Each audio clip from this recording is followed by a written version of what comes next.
Karena Allah Subhanahu wa taala masih memberikan kepada kita limpahan rahmat, nikmat, taufik, hidayah, juga nikmat kesehatan jasmani dan rohani, sehingga dengan nikmat-nikmat tersebut alhamdulillah kita masih istiqomah di dalam melaksanakan ibadah kepada Allah Subhanahu wa taala. Sungguh kita sangat bersyukur kepada Allah karena ketika seseorang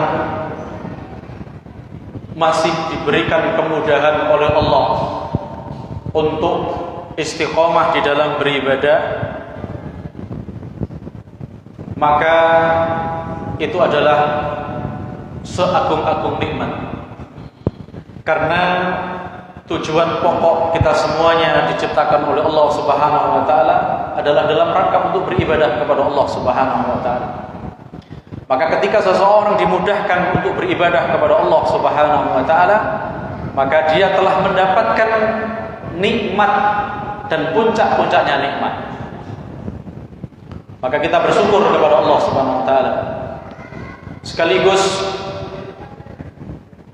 ibadah kita pada kesempatan ini, selain daripada sholat maghrib berjamaah, dilanjutkan dengan thalabul ilm. Ini juga merupakan nikmat yang harus kita syukuri. Kenapa demikian? Karena tidak semua di antara kita itu dimudahkan oleh Allah Subhanahu wa taala hadir di majelis ilmu. Tidak semuanya. Padahal majelis ta'lim atau majelis ilmu adalah merupakan sebaik-baik majelis. Islam merupakan agama yang sangat memerangi kebodohan dan sangat menolak kebodohan. Di antara salah satu tanda bahwasanya Allah Subhanahu wa taala telah menurunkan Al-Qur'an 30 juz yang penurunannya adalah bertahap. Surat pertama kali turun adalah surat Al-Alaq, ayat pertama bunyinya adalah Iqra. Ini jelas Iqra, bacalah. Dan membaca adalah merupakan gerbang pertama seseorang mendapatkan ilmu. Kenapa kok ilmu? Karena perintah yang paling pokok yang Allah perintahkan kepada manusia adalah untuk beribadah kepada Allah. Sementara tegaknya ibadah itu, lurusnya dan baiknya ibadah itu hanya dengan ilmu. Saya ulang sekali lagi.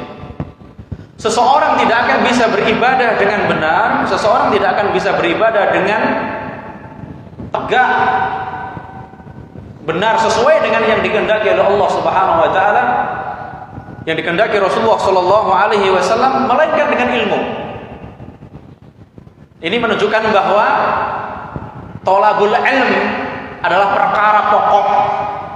Oleh karena itu, thalabul ilmi kewajibannya adalah bukan diukur dengan status pendidikan formal, formalitas manusia di dunia, tetapi ukuran seseorang telah menunaikan kewajiban dia dalam thalabul ilmi adalah ketika nyawanya diambil oleh Allah Subhanahu wa taala. Artinya ketika seseorang masih bernafas, dia masih berkewajiban untuk thalabul ilmi. Maka yang diringankan oleh Allah untuk bisa hadir di majelis ilmi sudah selayaknya bersyukur kepada Allah Subhanahu wa taala. Ini penting. Jamaah ingkang dipunmuliakan dening Allah Subhanahu wa taala, sesuai dengan tema ingkang sampun dipun paringaken adalah bagaimana mensikapi musibah Ada dua sebenarnya, bagaimana mensikapi musibah dan mempersiapkan bekal menuju akhirat. Ini dua tema. Allah Subhanahu wa taala telah menetapkan kepada hambanya terkait dengan musibah ini. Allah Subhanahu wa taala berfirman, "Wala nabluwannakum bi syai'in minal khaufi wal ju' wa naqsin minal amwali wal anfusi wath thamarat wa basyyiris sabirin alladzina idza asabatuhum musibatun qalu inna lillahi wa inna ilaihi raji'un." Hal pertama yang harus kita fahami bahwa manusia hidup di dunia ini tidak lepas daripada musibah. Tidak lepas. Selain daripada kenikmatan yang dia nikmati di dalam kehidupan di dunia, dia tidak lepas daripada musibah. Ujian dan musibah. Ujian dan musibah ini sebenarnya secara makna itu sama. Cuma sebagian memberikan makna bahwa kalau ujian itu bersifat sesuatu yang menyenangkan. Tapi kalau bala atau musibah itu adalah sesuatu yang tidak diinginkan oleh hati seseorang. Ya. Nah, pertama kita pahami bahwa kita harus sadar bahwa ketika kita menjadi manusia ini secara fitrah tidak lepas daripada musibah. Dan itu menjadi ketetapan Allah Subhanahu wa taala. Satu. Kemudian yang kedua, kita meyakini betul bahwa setiap musibah yang datang kepada kita adalah betul-betul itu adalah dari Allah Subhanahu wa taala. Wa ma asaba min musibatin illa bi idznillah. Tidaklah sebuah musibah menimpa seseorang melainkan dengan izin Allah Subhanahu wa taala. Artinya musibah itu dari Allah. Kemudian yang ketiga, kita harus betul-betul sadar dan paham bahwa ketika Allah Subhanahu wa taala memberikan musibah kepada kita, tidak mungkin itu di luar batas kemampuan. Maka tidak perlu ketika kita mendapatkan musibah kemudian kita mengatakan, kenapa yang dapat musibah kok saya, kok enggak fulan bin fulan, fulana binti fulan. Padahal saya setiap hari, Masya Allah, sholat 5 waktu. Setiap ada majelis taklim saya hadir di situ. Kok itu preman aman-aman saja? Seolah-olah bahwasanya kayak nikmat preman-preman itu dalam kehidupannya dibanding dengan saya. Dikit-dikit musibah dikit musibah. Ketahuilah bahwasanya musibah yang Allah berikan kepada kita tidak akan keluar dari batas kemampuan kita. Sebagaimana firman Allah Subhanahu wa taala, la yukallifullahu nafsan illa wus'aha. Kalau seseorang kemudian Allah takdirkan diberikan musibah kepadanya, maka yakinlah bahwa kita pada saat itu adalah orang yang dipilih oleh Allah karena kita mampu untuk menerima itu. Sesuai dengan ukuran, nggak mungkin lebih. Sesuai dengan ukuran. Sehingga ketika kula panjenengan sedaya menyadari bahwa setiap musibah yang datang kepada kita, kemudian kita paham bahwa ukuran standar musibah itu adalah disesuaikan dengan kemampuan kita di dalam menerima musibah itu, maka kita tidak akan macam-macam. Tidak akan kemudian kita mencela Allah, kemudian akan timbul rasa tidak syukur kita kepada Allah. Masya Allah, betul. Itu sangat memungkinkan sekali. Saya pernah lihat ada seorang pemuda yang Allah kasih kesehatan yang sangat luar biasa. Dia ini adalah bisa dibilang atlet. Badannya atletis, hampir seluruh cabang olahraga dia mampu. Dan bukan mampu, tapi dia termasuk 5 besar Dari setiap olahraga yang ada, dia memiliki bakat. Sampai setiap olahraga voli atau sepak bola atau apa itu mesti dikontrak orang. Allah takdirkan, Allah kasih penyakit. Na'udzubillah min dzalik. Kanker mulut. Badan yang begitu sehat, badan yang begitu perkasa, badan yang begitu atletis, yang hampir setiap muncul menjadi pujian bagi sebagian banyak orang, tiba-tiba berubah menjadi kurus kering.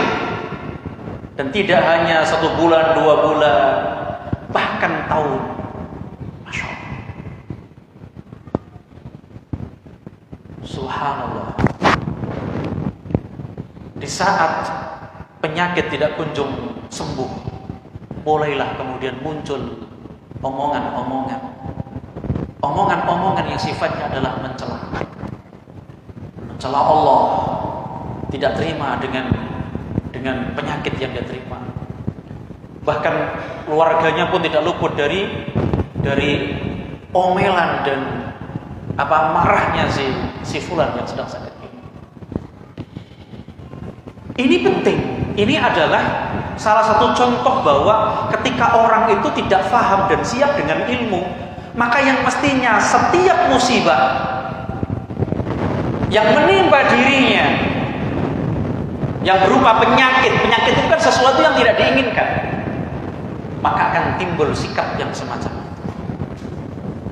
Padahal Rasulullah Shallallahu Alaihi Wasallam tatkala beliau ketika sakit, karena tidak ada orang yang sakitnya itu sedahsyat melebihi para nabi dan rasul. Gak ada rasa sakit yang paling dahsyat melebihi siapa? Nabi dan rasul ketika sakit. Maka suatu ketika Rasulullah SAW sedang sakit dan parah gitu kan, panasnya luar biasa. Kemudian sahabat datang kepada beliau menjenguk, ziarah. Beliau mengatakan, ya Rasulullah, betapa berat sakit jenengan. Badan jenengan begitu panas, melebihi panasnya kami ketika kami sakit. Maka Rasulullah mengatakan, alhamdulillah ala kulli hal. Ini ucapan orang yang sedang ditimpa musibah berupa penyakit. Alhamdulillah ala kulli hal. Bagaimana mungkin seseorang menerima musibah, menderita, kemudian mengatakan alhamdulillah, padahal alhamdulillah ini adalah ucapan yang diucapkan oleh seseorang ketika menerima nikmat. Karena ternyata musibah yang berupa sakit itu sebenarnya adalah nikmat. Rasulullah SAW mengatakan alhamdulillah ala kulli hal. Segala puji bagi Allah dalam setiap keadaan, karena setiap kondisi keadaan manusia dia tidak luput dari nikmat Allah Subhanahu wa taala. Bahkan ketika sakit pun dia berada dalam lautan nikmat Allah Subhanahu wa taala. Kalau orang kemudian merasa kesakitan, itu fitrah. Ada orang duduk palu kemudian tertawa terbahak-bahak. Ada. Mesti aduh gitu. Mesti teriak, karena memang itu fitrah. Yang dilarang adalah kemudian ada ucapan merasa bahwa ini adalah ketidakadilan Allah Subhanahu wa taala.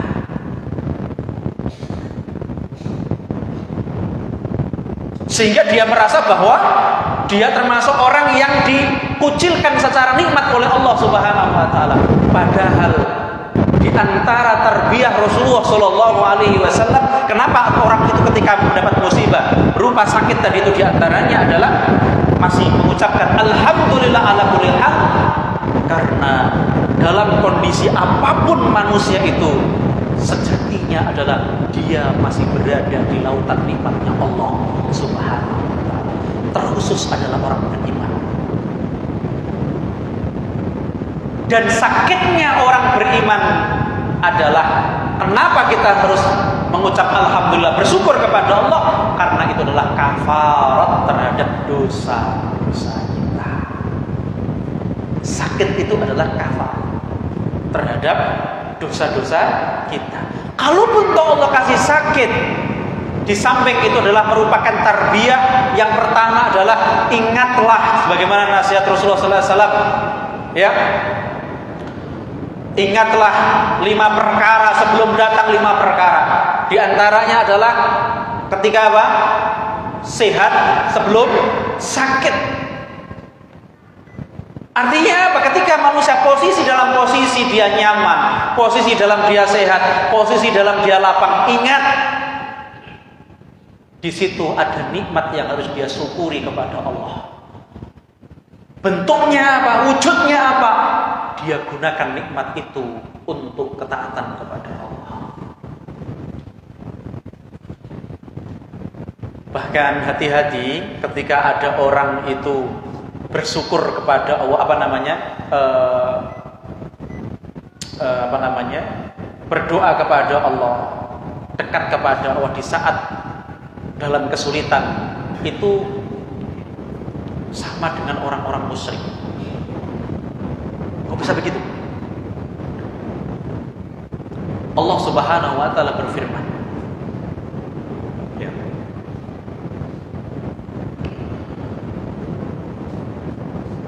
Wa idza ghasyiyahum mawjun kadulali ta'allaha mukhlishina lahu falamma najjahum ilal barri faminhum muqtasid. Ada di ayat yang lain, wa idza raqibul fulk ta'allaha mukhlishina lahuddin falamma najjahum ilal barri idza hum yusyrikun. Orang musyrik itu ketika naik perahu di laut, kondisi ombak menerjang, dia betul-betul ikhlas kepada Allah dalam berdoa. Ta'awullaha mukhlishina lahuddin.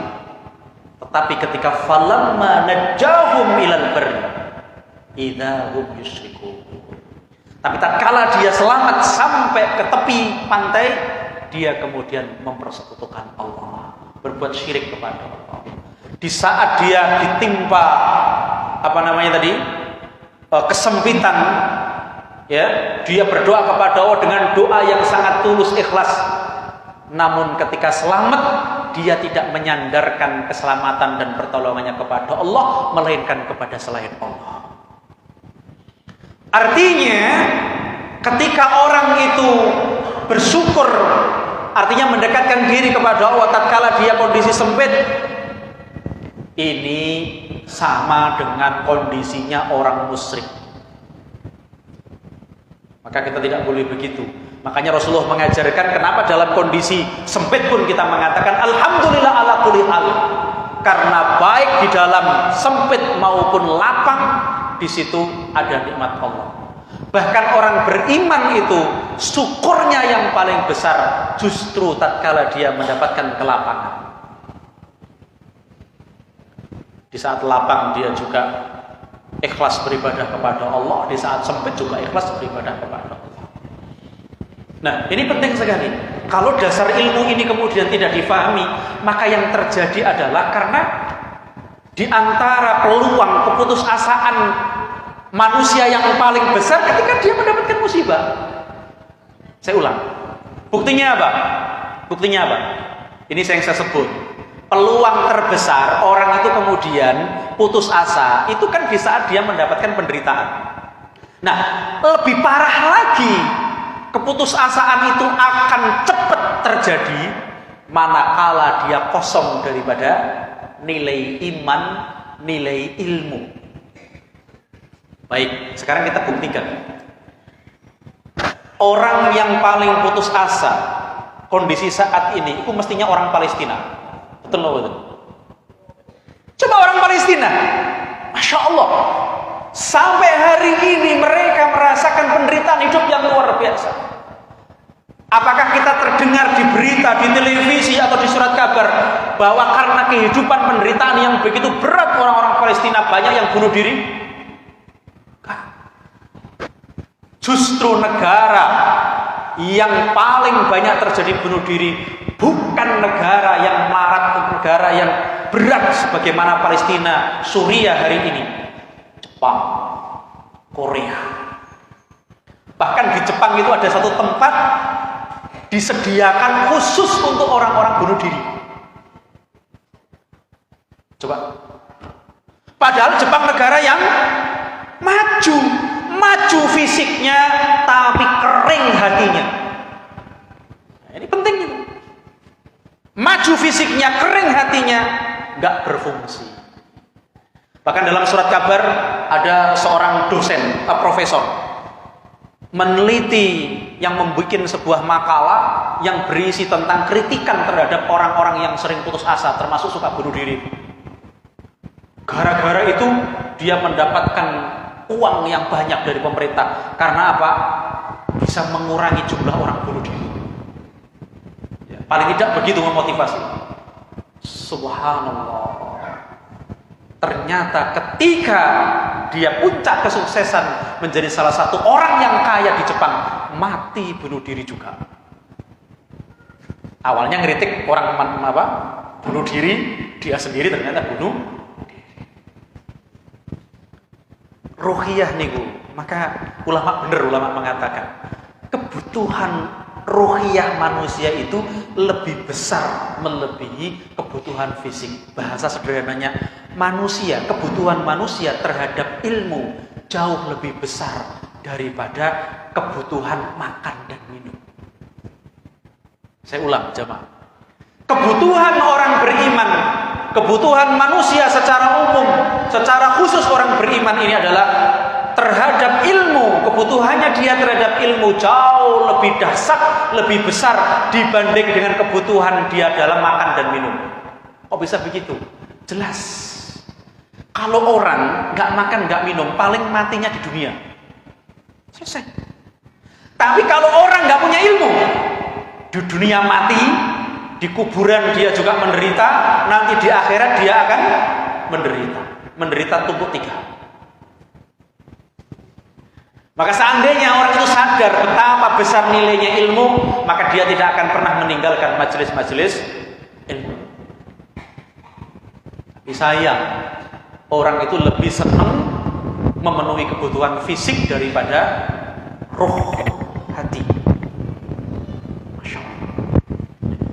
Maka berbeda betul cara orang mensikapi musibah antara orang yang berilmu dan orang yang tidak berilmu. Beda. Orang yang berilmu dia lebih tenang. Kenapa lebih tenang? Karena satu, Allah Subhanahu wa ta'ala ketika memberikan porsi kepada orang yang soleh, ketika memberikan porsi musibah kepada orang yang soleh, orang yang dekat kepada Allah, ini perlu dicatat. Semakin orang itu soleh, semakin orang itu keimanannya bagus kepada Allah, maka ujiannya semakin dahsyat. Maka asyaddun nasi bala'an al-anbiya wal mursalin. Orang yang paling dahsyat balaknya itu adalah dari kalangan nabi dan rasul dan orang yang semisal dengan orang yang mengikuti para nabi dan rasul. Maka jangan heran. Maka nggak usah kita kemudian merasa tidak diperhatikan Allah. Tatkala ada orang sholat saja mungkin mohon maaf mungkin bisa dihitung dengan jari, mungkin begitu. Atau nampak dia masya Allah orang yang mungkin tidak menunjukkan kesolehan yang ini. Kenapa mereka tidak diuji? Sementara itu orang masya Allah jamaahnya rajin, di majelis taklim pun rajin, sedekahnya juga banyak. Kenapa masih dapat musibah-musibah? Semakin orang itu soleh, semakin besar ujian balak yang akan dia berikan, ya. Atau ujian yang bersifat balak. Tetapi perlu diingat, sebesar apapun ujian atau balak yang Allah berikan kepada orang beriman, maka pertolongan Allah jauh lebih besar dibanding dengan orang yang tidak soleh, dapat balak kecil tapi lebih menyiksa hati mereka. Kenapa kalau lebih tersiksa? Karena tidak ada pertolongan dari Allah Subhanahu wa ta'ala. Jadi ukuran itu bukan besar kecilnya. Kalaupun Allah kasih besar, tapi karena dia dasarnya adalah orang yang soleh, orang yang kemudian bertakwa kepada Allah Subhanahu wa ta'ala, sebesar apapun ujian yang dia berikan, yang Allah berikan kepada orang yang soleh, ketahuilah bahwasanya pertolongan Allah jauh lebih dahsyat dibanding dengan ujian yang dia terima. Maka tenang.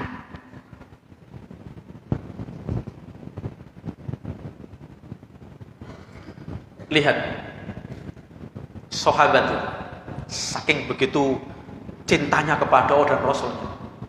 Dalam sejarah dijelaskan Sirah Nabawi itu. Ada seorang sahabat di awal-awal di awal-awal Islam, tatkala di awal-awal di Madinah itu kan ada perjanjian namanya Hudaybiyah. 10 tahun sama orang kafir Quraisy Mekah. Maka digunakan dakwah Rasulullah bukan ke orang Quraisy di Mekah, tapi keluar Mekah. Medan yang gak pernah dikunjungi dan tempatnya jauh. Maka Rasulullah memanggil beberapa sahabat untuk dikirim ke tempat-tempat Romawi, Persia, negara-negara adidaya. Mereka ini dikirim siap mati demi izzul Islam, demi Allah dan demi Rasulullah. Nah, lihat ini. Resikonya jelas. Kalau nggak kembali utuh, ya kembali tinggal nama. Ya, karena yang didatangi adalah bukan orang-orang istilahnya adalah ya orang-orang kafir, yang mereka ini adalah orang-orang yang memiliki nama. Coro sekarang adalah negara adidaya. Sementara yang diutus Rasulullah itu datang untuk menyampaikan, mengajak mereka untuk masuk Islam. Kalau nggak mau Islam, ya nanti akan akan diperangi Rasulullah SAW pada saat itu. Kemudian ada sahabat itu dikirim di Persia.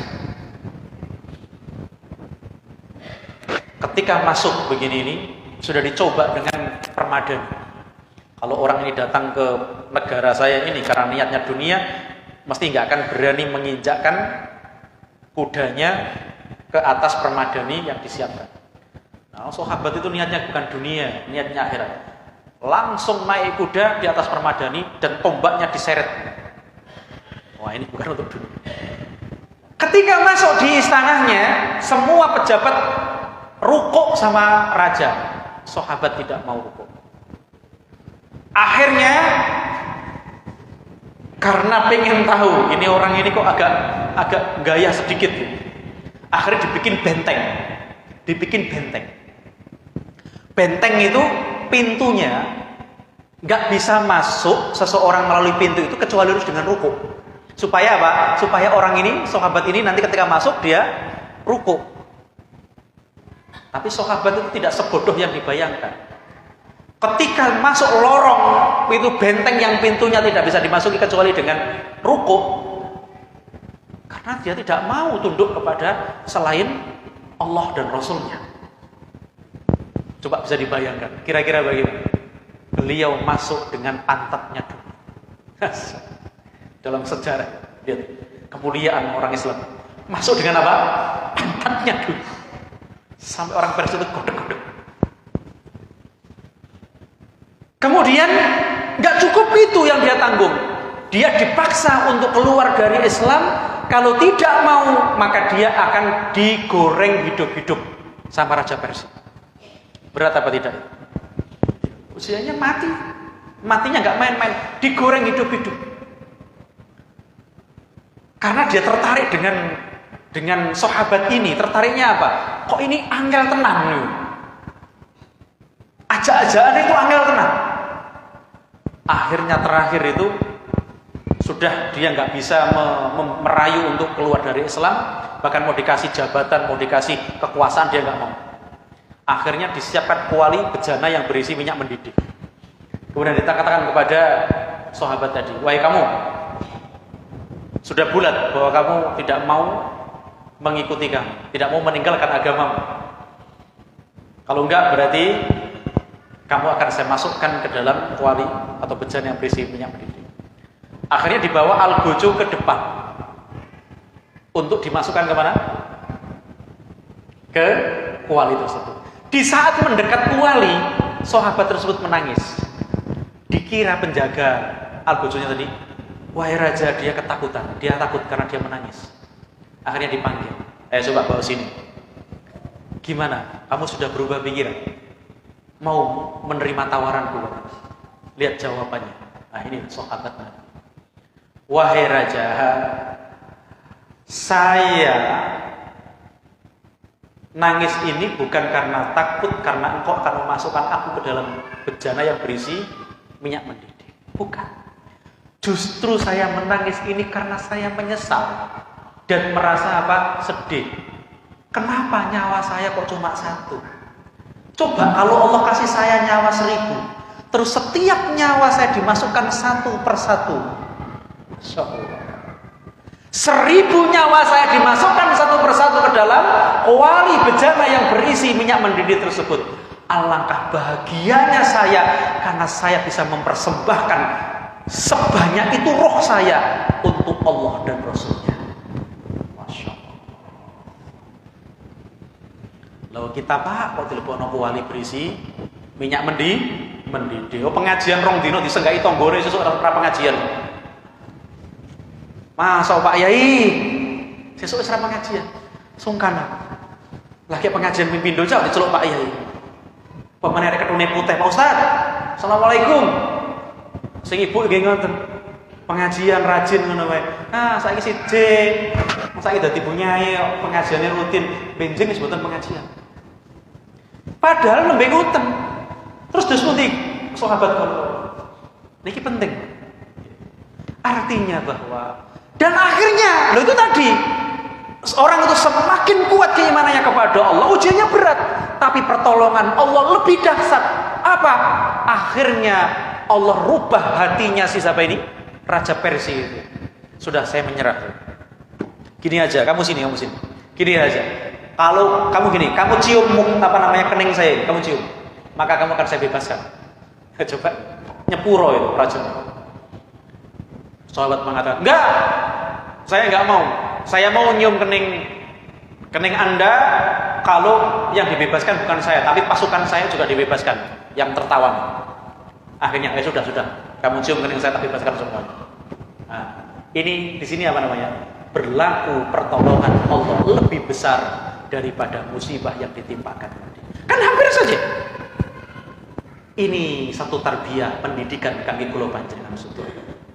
Bahwa ketika seseorang ditimpa musibah, kemudian di situ dia berlaku sabar, kata Allah jelas, wa basyiris sabirin alladzina idza asabathum musibatun qalu inna lillahi wa inna ilaihi raji'un.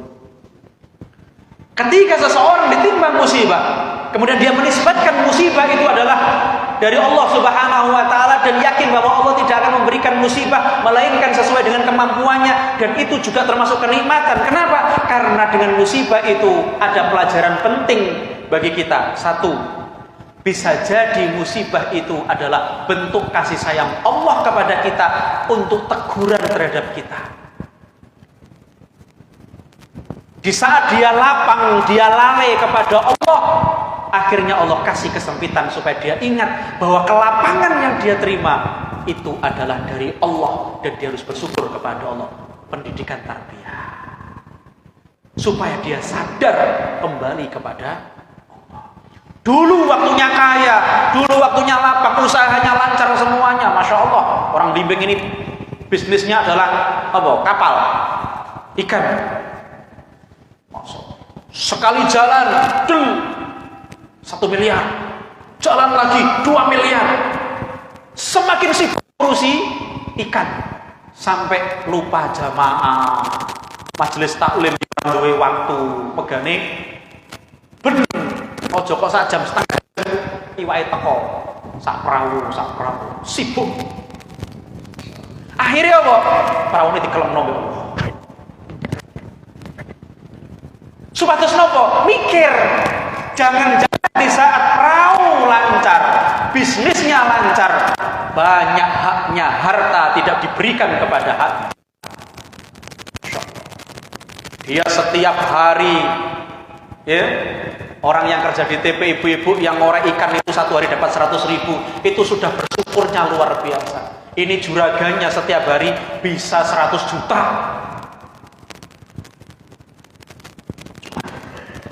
Tetangganya ada yang setiap hari hanya makan sambal sama kerupuk lauknya. Sementara dia setiap hari makan sate, nggak pernah noleh tangganya. Musola ini butuh apa untuk kepentingan jamaah? Setiap hari kepanasan, butuh kipas. Dia bisa jangankan 3 kipas, 100 kipas mampu, tapi nggak nyaut sama sekali. Penting Pak, hati-hati. Maka dengan cara Allah Subhanahu wa Ta'ala supaya dia ingat bahwa nikmat yang selama ini dia miliki, dia peroleh dengan mudah itu adalah dari Allah, tapi imbal baliknya kepada Allah kurang sama sekali. Akhirnya apa? Kapal itu kelemot. Kapalnya kelem, ternyata orangnya juga rajin sedekah, jamaahnya rajin. Bukan teguran, mau dinaikkan status derajatnya di sisi Allah. Orang semakin soleh ketika diuji oleh Allah Subhanahu wa Ta'ala, bukan merendahkan orang tersebut, tetapi derajatnya di sisi Allah. Tapi kalau sudah dicari-cari, ternyata tadi Pak, ada haknya harta nggak diberikan, ya, itu adalah teguran dari Allah. Oh, ternyata selama ini ketika saya lapar, sambang perahu sedino ping 20, sambang masjid 5 kali dalam sehari semalam, kadang-kadang ora sempat apa meneh minut taklim tambah blas. Berarti kalau begitu bukan naik derajat, tapi untuk memberi peringatan supaya kembali kepada Allah. Kalau ada orang diuji dengan musibah tadi itu, kemudian dicek, Masya Allah, perasaan ya wis jamaah setiap hari, baca Quran, taklim rutin, sedekah ya juga tidak ketinggalan, kok dikasih musibah? Husnudzon kepada Allah supaya ini keimanannya meningkat lagi dan derajatnya diangkat oleh Allah Subhanahu wa Ta'ala. Penting. Inilah sikap orang beriman tatkala menghadapi musibah. Jangan malah kemudian sikapnya lain. Wah, berarti Allah nggak sayang. Tambah nih masjid tambah belas. Biasa nih sedekah tambah belas. Aduh, majelis taklim, majelis ilmu. Hati-hati. Itu nanti justru akan memperkeruh kehidupan. Maka kalau ada orang biasa-biasa kemudian dikasih musibah, yang musibah kecil-kecil, tapi pertolongan Allah tidak ada. Senajan tuh ujiannya kecil tapi menyesakkan dada. Kenapa? Karena nggak ada pertolongan dari Allah. Tapi ketika orang itu kemudian mendekat kepada Allah dikasih musibah, ketahuilah musibahnya sudah standar ukuran dengan kemampuannya. Yang kedua, pertolongan Allah jauh lebih besar daripada musibah yang Allah berikan. Ini penting. Dan yang ketiga adalah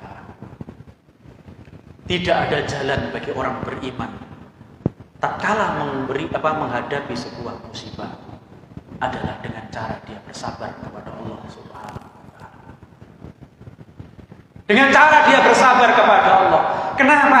Karena ketika orang diberi nikmat dia bersyukur, ketika dia diberi musibah dia bersabar, itu orang beriman. Makanya Rasulullah mengatakan, ajaban li amril mu'min. Sungguh urusan orang beriman itu menakjubkan bagi Rasulullah sallallahu alaihi wasallam. Ajaban li amril mu'min. Sungguh menakjubkan perkaranya orang beriman. Kenapa? Idza uqtiya syakara. Kalau diberi dia bersyukur. Wa idza tuliya sabara. Kalau diuji dia sabar. Wa idza adnaba istaghfara. Kalau dia melakukan dosa, dia mohon ampun kepada Allah Subhanahu wa Ta'ala. Selesai. Ketika kita dikasih bala oleh Allah, kemudian kita cek, ternyata ada hak-haknya Allah yang nggak kita tunaikan, maka kita nggak usah ragu. Wa idza annaba istaghfara. Kalau dia merasa berdosa dan dia dapati bala dia telah berdosa, tidak melaksanakan haknya Allah, kewajibannya terhadap Allah, maka akui bahwa dia telah berdosa dan mohon ampun kepada Allah. Selesai. Pun pegel jenengan. Pun pegel. Sampun.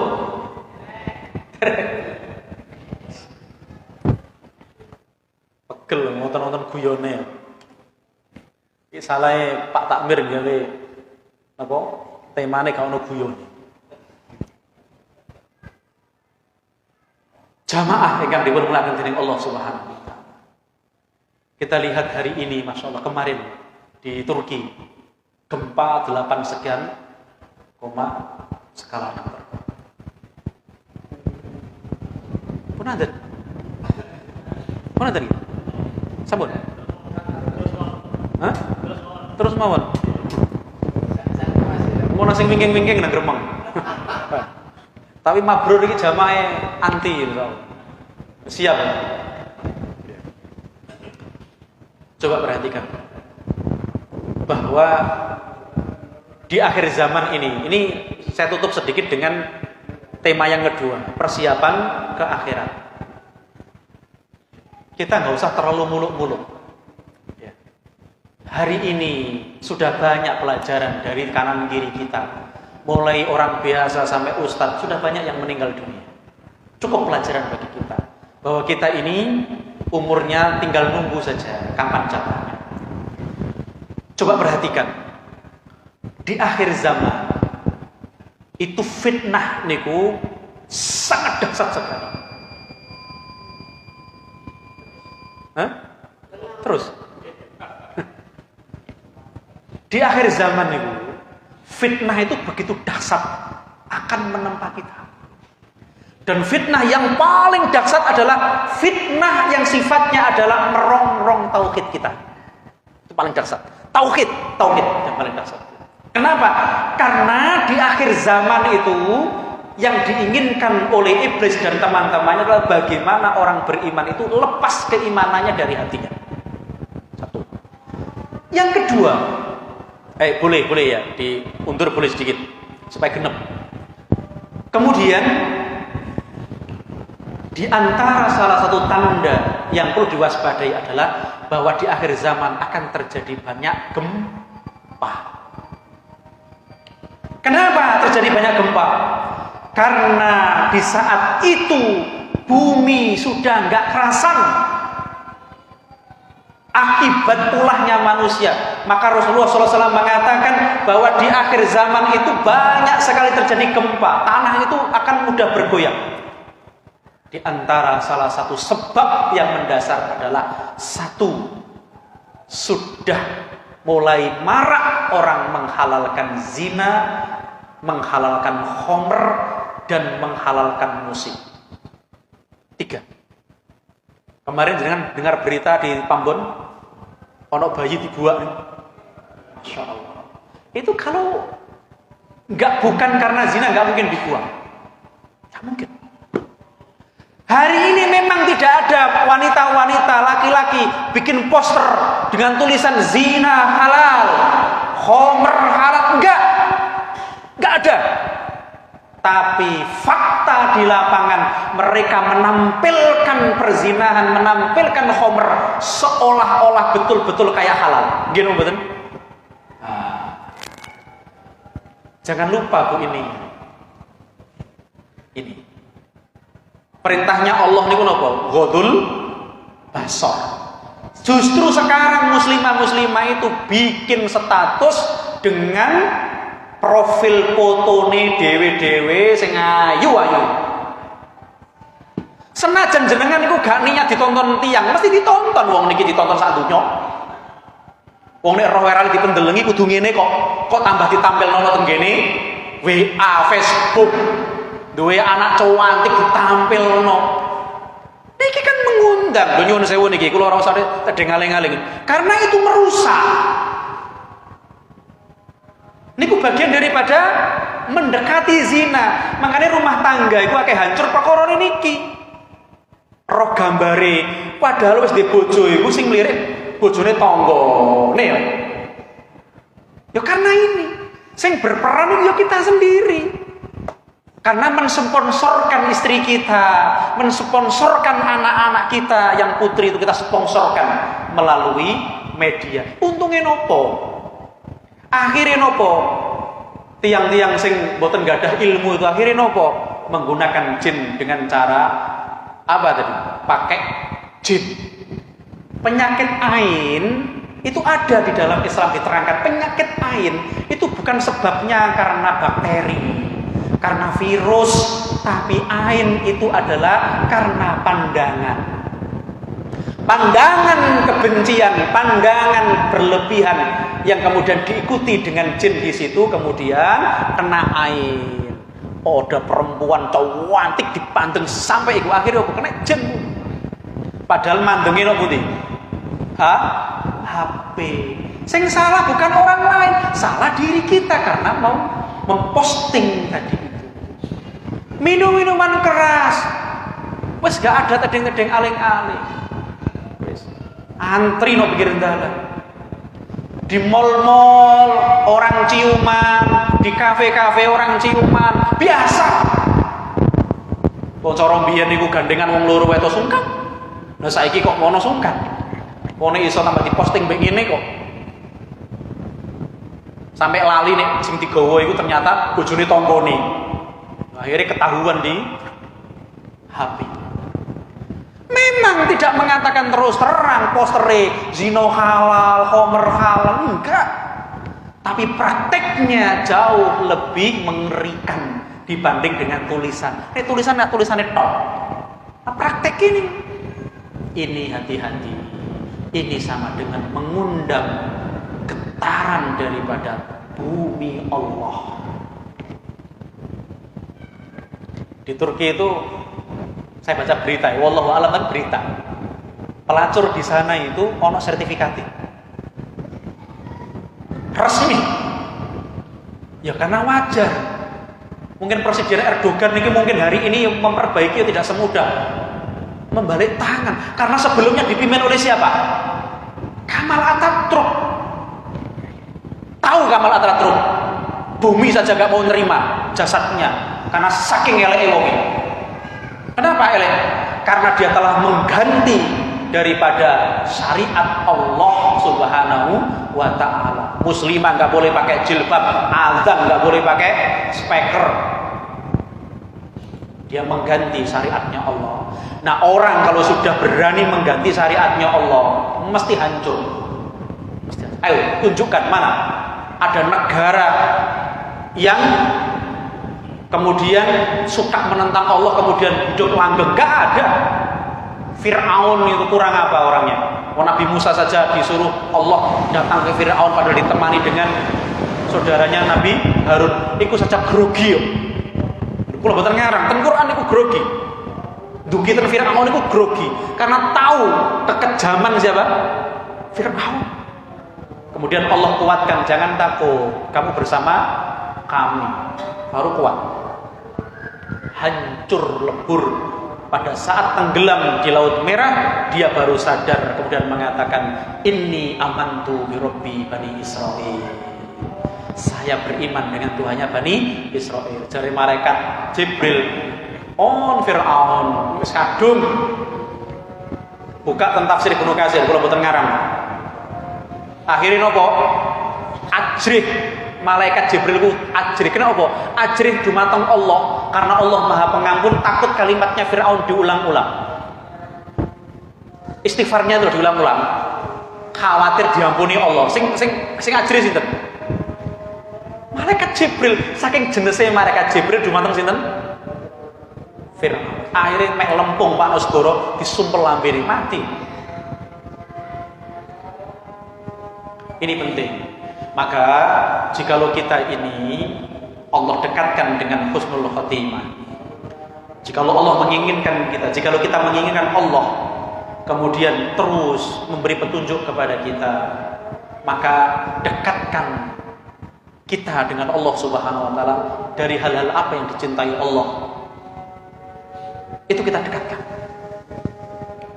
Jangan kemudian ikut arus, apalagi zaman hari ini. Ini zaman seperti ini, siapa yang tampil menghidupkan sunnah Rasulullah SAW, menampilkan Islam, menampilkan yang disyariatkan oleh Allah dengan hati yang gembira, senang di tengah-tengah kerusakan umat yang semakin hari semakin pengen orang Islam itu keluar dari Islam, keluar dari keimanannya, maka sesungguhnya dia adalah insya Allah termasuk hadis Rasulullah SAW. tuba lil ghuraba alladzina yuslihuna afsadan nas min ba'd. Sungguh telah beruntung orang yang dianggap asing, orang yang hidup di tengah-tengah umat yang rusak, yang banyak kerusakan di sana sini, namun dia tetap berdiri tegar menampilkan sunnah-sunnah Rasulullah Shallallahu Alaihi Wasallam di tengah-tengah orang yang sedang menjauhi sunnahnya Rasulullah Sallallahu Alaihi Wasallam. Maka dia adalah tuba, dia termasuk orang yang telah beruntung. Tapi berat. Dan senjatanya adalah tadi firman Allah Subhanahu wa taala dalam surat Al-Baqarah, wasta'inu bis-sabri was-shalah. Jadikanlah sabar dan salat itu menjadi penolong di dalam kita hidup di dunia, menghadapi kehidupan dunia yang seperti ini. Kuncinya adalah sabar dan salat, itulah yang nanti menjadi penolong bagi kita. Kalau kita cekap untuk mawon akan saged kula aturaken mugi-mugi berfaedah ngapunten iki kedawan. Mugi-mugi berfaedah lan niki Ramadan nggih pun cedhak to. Kirang pinten dinten iki? 17. Monggo disiapaken. Nah, ndonga sak menika sebab kita enggak tahu. Jangan-jangan di Ramadan kita pede saniki, sok ben Ramadan bae aku ape temenan aku dadake waya Ramadan, wayahe iwak nari. Akhirnya nopo? Ya. Maka kita berdoa mulai sekarang supaya nanti Ramadan kita dimudahkan oleh Allah Subhanahu wa taala saged memaksimalkan diri di dalam menggapai ridhonya Allah, maghfirahnya Allah, ya, ridhonya Allah, sehingga ketika keluar dari Ramadan kita adalah termasuk orang yang dibersihkan dosa-dosanya oleh Allah Subhanahu wa taala. Barakallahu fikum ajmain. Subhanakallahumma wa bihamdik asyhadu an la ilaha illa anta astaghfiruka wa atubu ilaik. Assalamualaikum warahmatullahi wabarakatuh.